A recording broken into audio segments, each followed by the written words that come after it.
Hello my friends, welcome to another episode of Diablo 3. My name is Wilfred. So in this video, I'd like to share with you a little bit of group play with our friends Zooboo, who is playing the Necromancer Legacy of Dream build, very strong in this season.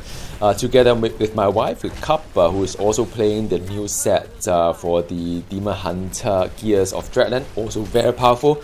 And myself playing the underpowered Necromancer new set, Masquerade of the Burning Carnival.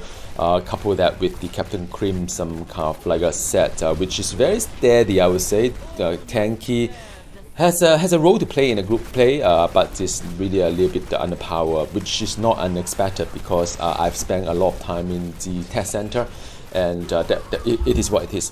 So in this video, I'd like to just showcase to you what my progress is so far with my Necromancer and the various kind of like a mechanism that you get to enjoy playing as well for this new set. So I'd like to just share that with you. Another point to make is that, well, I mean, Necromancer has quite a number of legendary updates that make the Legacy of Dreams pretty interesting. There are at least 3 different kind of builds that you could play around with it. You could have the Grim Sinker Poison build, you can have the Corpse Explosion as well as the Skeleton Mage. So there are at least 3 very powerful builds for the Legacy of Dreams. I may switch over to LD build towards the end of the season, but so far I really would like to just explore a little bit more on this Masquerade of the Carnival. Now, I must say that I've played quite a number of seasons since 11 when Necromancer DLC first came out. I've not played that hard before in terms of pushing the limit of the build and so on. Usually I'll just look up in the internet and check out the leaderboard and say, wow, okay, that is a build that majority of people can do, make some fun out of it, and I'll try to follow some of this decision and so on.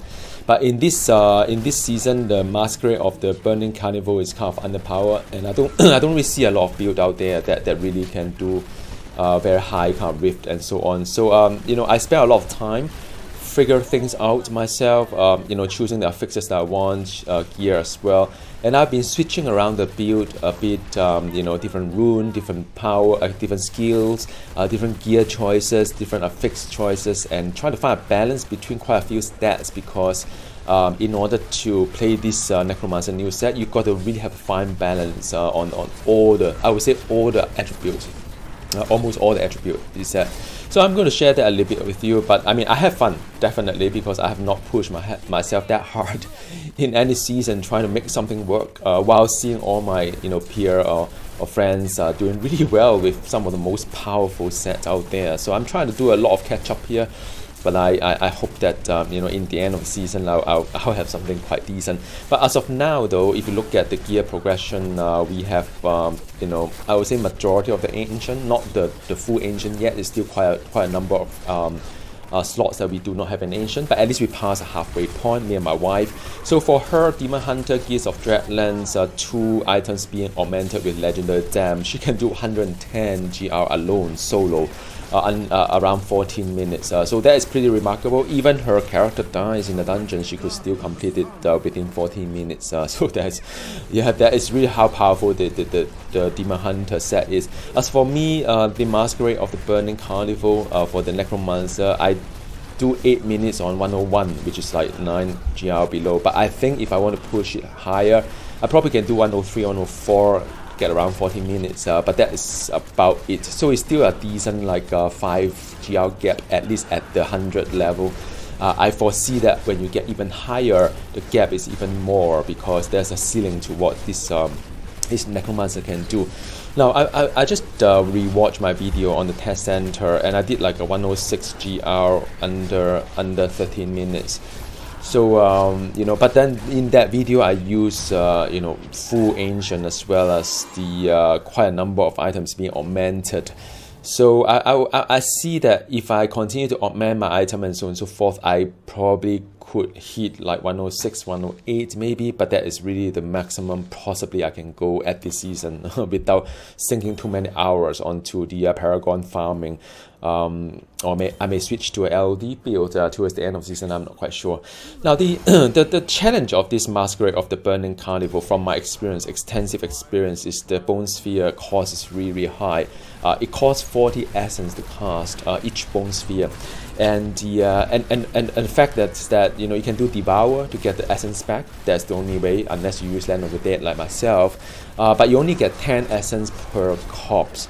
So you can do up your mathematics, like, you know, unless you got a big group of like mobs that you can do a horizontal shoot against them, it is going to be a little bit challenging to get the cost effectiveness of the essence. Now, some of you highlighted that why not use a devour the voracious kind of like rune, that every corpse that every corpse out there that you devour, you gain like 5 seconds of 2% cost reduction for the bone sphere.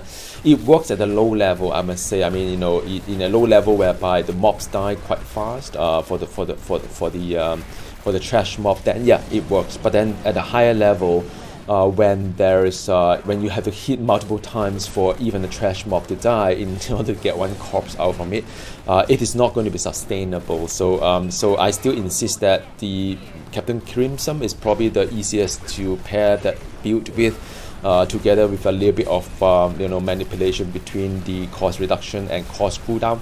And I mean, the way that I do it is through the obsidian ring of the Zodiac. So every hit, every attack that I have, there is a reduction. Well, there's a possibility reduction cooldown on any of the cooldown power that you may have. So be a Bone Armor and or Blood Rush and or Land of the Dead. So there's a little bit of like resource management out there when you have to get the Land of the Dead being off the cooldown when you deplete all your essence, taking into consideration of the corpse that you can devour. So it's a fine balance out there, very situational, depending on how difficult the map is as well. But then if you look at the Guardian fight, right, I seldom run out of essence. I tell you why: because of the Gogok of Swiftness of the legendary gem, because I get up to 30% of the attack speed increase. And against the Guardian, because I don't need to move around, there's no pack of mobs that is far away, my buff will always be there, the Gogok of Swiftness. Now that's very important, I tell you why, because the more you hit, the more you can reset the cooldown of the Land of Dead, and then you can pop Land of the Dead and so on. So the challenge really is about the trash mobs out there. So I foresee for higher difficulty map, I'll need to be a little bit more you know, cognizant of the fact that when I start to use my bone armor, I should have quite a fair bit of mobs around to maintain the Gogok of Swiftness, so as to keep you know, using the Land of the Dead to replenish the cooldown. So anyway, I mean, it's a lot of thinking behind it, a lot of fine balance between like a very important stack, crit chance, crit hit damage, cost reduction somewhat, cooldown reduction, yes, very important. A bit of like other things as well, and it's a bit of positioning. Some people said that the simulacrum doesn't really hit the target all the time, but then I realizing that sometimes I do need to re-click the targets, not to just move the mouse button to let the simulacrum swing the direction. But I'll do a little bit more on tips and tricks in playing this simulacrum or the Masquerade of Burning Carnival. So I hope you got to enjoy a little bit of analysis behind the scene of the build that I'm experimenting, and as and when I get more insight on what can be done and so on, I'll certainly give you guys a little bit more update on where it is. Feel free to drop me a note below. I'm always happy to talk about this game anyway. Alright, thank you. Bye bye.